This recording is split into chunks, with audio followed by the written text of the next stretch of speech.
So yeah, WWE are having a unification match between Brock Lesnar and Roman Reigns at WrestleMania. Winner holds both titles and probably turns it into one. I'm so disappointed. We've seen this before and it sucked. More on that later, but biggest WrestleMania match ever? Biggest WrestleMania match, my hairy ass. My boy, you haven't seen Jerry Lawler versus Michael Cole? WWE aren't people of culture, I see. But you see the way, when the roster is very small, we can't have a brand split. I mean, they're using guys like Johnny Knoxville. Yeah, but you see, you didn't need to fire 50,000 people in the first place. What about that? And yes, WWE are having Johnny Knoxville versus Sami Zayn probably at WrestleMania, probably for the Intercontinental Championship. These guys are so proud. And we also have another celebrity match. Yes, I agree. WWE don't have enough people on the roster. It's kind of their fault though. And if you believe that unifying the WWE Championships is going to fix the problem,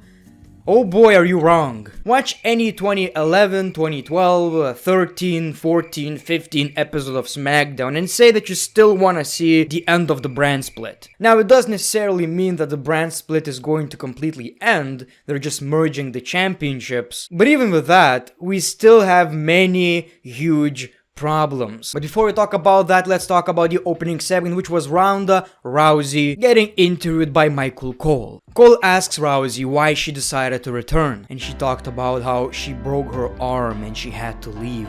Then she broke her arm again, and then she gave birth. You know, she brings up her mother and how she was the second woman to win a Judo World Championship, while she was a second mom, while she was studying for her PhD, while she was an engineer. And Ronda Rousey wants to set the same badass example for her daughter, so that's why she's back.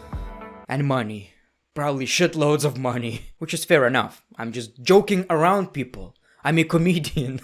I don't know. So yeah, that made her return to the Royal Rumble apparently. Michael Cole gave her a bunch of compliments, you know, because of her UFC career, WWE career. And Michael Cole has a great point. Ronda Rousey is very inspirational. Then we saw Charlotte Flair, and she talks about how she plans to lock in Ronda Rousey at WrestleMania in a figure 4. For the first time in her life, Ronda will scream for mercy and tap out. It's unfortunate, I don't even want to see that match, and that match is going to main event Night 1 of WrestleMania. I don't care. Every time I see Charlotte Flair on my television, I want to switch the channel, but I have to make a video, so I'm fucked. Deville hits the ring from behind, takes Rousey down. We saw Sonya Deville and Charlotte Flair teaming up on Rousey, but Rousey still stands tall because she's a tough mama. I don't care, honestly. I really don't care. I wish I did. I don't want to see this match. Remember last year when people wanted to see Becky Lynch versus Ronda Rousey, but they turned it into a triple threat match? Well, this year was a perfect opportunity to give us Becky Lynch versus Ronda Rousey, a match that we actually wanted to see. But for whatever reason, WWE decided to give us Charlotte versus Ronda Rousey, a match I'm not gonna say nobody wants to see, because I'm sure some of you guys are really interested, and that's fair enough. But I believe majority of the fans aren't that invested, which is a shame. We saw Los Lotharios versus the New Day. They love them women, and the New Day are still doing all the goofy crap they did for the past 75 years. It's kinda entertaining. I love the New Day. We all love the New Day. At this point, like I keep saying this, we need something new, man. Turn these guys heel, give them suits for a couple of years, for a year, for 5 months. I don't care. I need something new, man. Shaking ding-dongs and it's fun. I like doing it myself. I need something new though. The match itself was actually really fun. They have chemistry, and I wish WWE took Los Lotharios a bit more seriously. In my opinion, they should be in the WWE Tag Team Championship, picture. Now, obviously, Kofi Kingston and Big E won the match, which really seemed kinda pointless.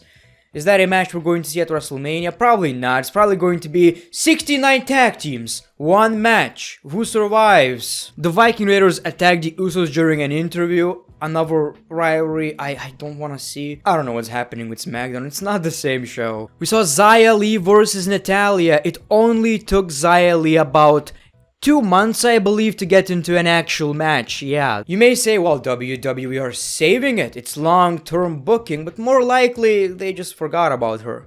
Yeah, so that was fine, I guess, and obviously Ziya Lee won her debut match as she should. Then we saw Sami Zayn. Okay, let's talk about the good stuff. Sami Zayn as the Intercontinental Champion is something that we desperately needed. This championship already feels a lot more important, a lot more prestigious. I like that. Sami deserves it. We love Sami. There might be a conspiracy in the WWE, but there's no conspiracy on this channel. We appreciate Sami Zayn. We sleep just fine. He has the red apron, he has balloons, he has the Intercontinental Championship on display, but he says, yeah, this doesn't even look good, you know? People, where are the fireworks? The championship is back after it was missing. The title is back where it belongs, Sami Zayn says. Despite all the conspiracies, here he is. Sami is happy to give Shinsuke Nakamura a rematch, but he knows Shinsuke is probably injured. Unlike Nakamura, he's happy to defend the championship against all comers. I think Sami Zayn just turned into a babyface. Sami is a good guy. He's right, Shinsuke Nakamura barely defended the Intercontinental Championship. Not a very brave man. Sami, on the other hand, he has no problem. He's going to defend the championship and break Shinsuke Nakamura's record. Sami is going to defend the championship at least every 5 months. Something that Shinsuke Nakamura couldn't do. And of course we see Johnny Knoxville and he says, well, you ruined my celebration at the premiere of Jackass, I'm going to ruin yours. And basically what is happening right here, Knoxville wants the title match. We saw a cheap shot, Kinshasa, no sells it. What is happening? Another Kinshasa, oh I get it. I know how you guys feel and I understand. The Intercontinental Championship is going to be defended at WrestleMania against a celebrity. Now, I like Johnny Knoxville, I think he's a great dude. It is kind of a shame, I understand. It is kind of a shame, you know, it's not a professional wrestler fighting against the Intercontinental Champion, a championship that mostly is remembered for great matches from workhorses. I understand that. There are some positives though. You know, Johnny Knoxville is a mainstream guy. The Intercontinental Championship is going to be featured in a pretty big match. I mean, I know wrestling fans don't like celebrities, but at the end of the day, it's a bigger deal than you think. Knowing WWE, the Intercontinental Championship could have easily been on the kickoff show. Now it's going to be in a very important match, and sure, I know it's not exactly what we want for the championship, but it's something. Unless Knoxville wins the championship. Sami Zayn is ranting to Adam Pearce about what happened with Johnny Knoxville, but then he apologizes for overreacting, but still blames Knoxville. Ricochet walks up and interrupts. He says, you wanted a fighting champion? Well, I'm here. So we are going to see Ricochet versus Sami Zayn next week for the Intercontinental Championship. And we might not even get Johnny Knoxville versus Sami Zayn for the Intercontinental Championship. Maybe Johnny Knoxville is going to get his revenge by costing Sami Zayn the Intercontinental Championship. This way, you know, he loses the title and this is going to be a lot more personal.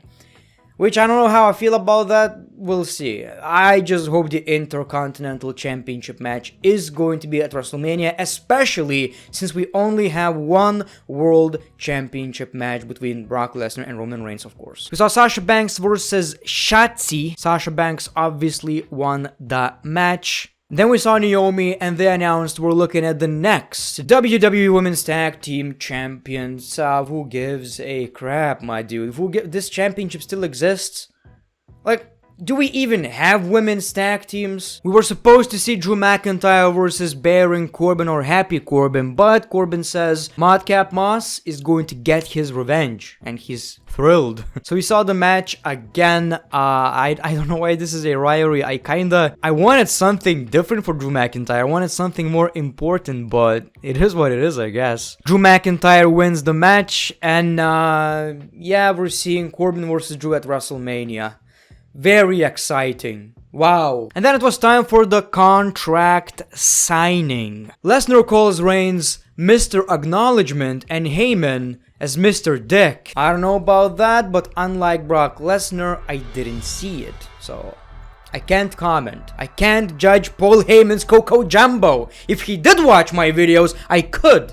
I would know, because in case you guys didn't know, if you liked this video, your Coco Jumbo will probably grow by like 2 or 3 inches. He calls himself the reigning, defending WWE Heavyweight Champion of the world, Brock Lesnar. He admits he's very impulsive, and none of these security kids will stop him. Then we saw Heyman ranting. Heyman basically says it's not going to be a unification match because Lesnar won't have the WWE title when he gets to WrestleMania, because he's losing it next Saturday at Madison Square Garden. Reigns calls Lesnar the farm boy. Why are we giving compliments right here? And that was a great promo by Roman Reigns. He says, "This championship belongs to me. Everything belongs to me. This commentary, this ring, everything in the WWE belongs to Roman Reigns. Even the WrestleMania sign. And the security in the ring works for Roman Reigns too." That's when Lesnar got surrounded, but my man, Lesnar is a very strong man to say the least. He destroyed every single dude in the ring. It was brutal. I mean, Brock Lesnar didn't care.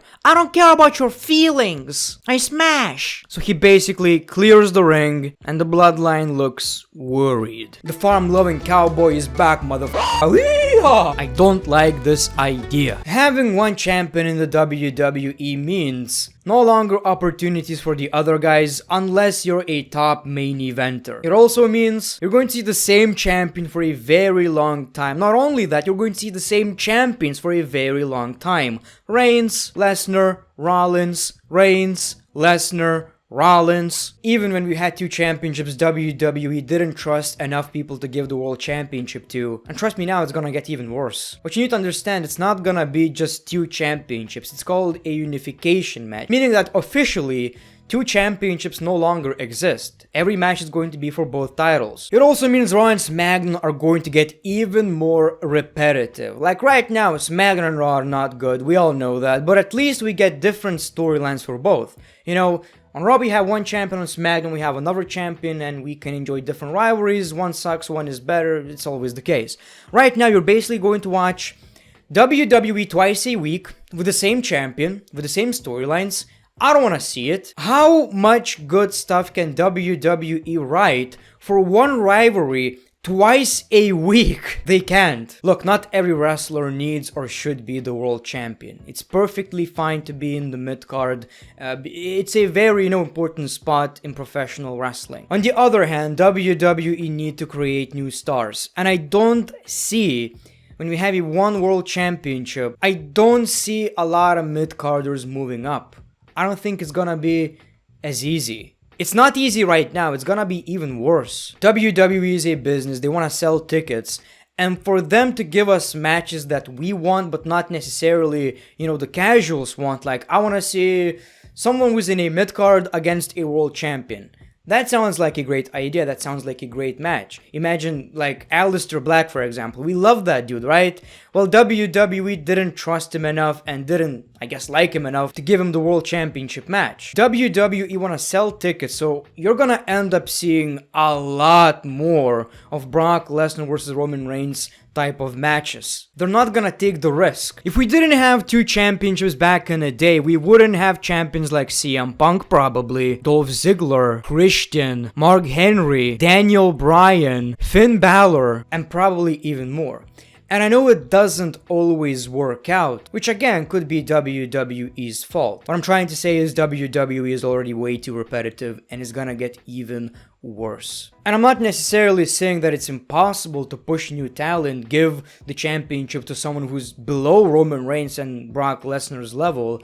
Knowing WWE, especially lately, it's really unlikely though. So that was your SmackDown. These are my thoughts on WWE unifying the championships. And also, GM mode. How does that work right now? In 2K23, if you're gonna take the GM mode, I'm gonna be very angry. Anyway, these are my thoughts. I'm really disappointed and I hope it's just WWE playing with it, and after WrestleMania in a couple of months it's gonna be back to normal. We'll see what happens. But thank you for watching The Great One. Peace, love, and hugs. It's been a pleasure.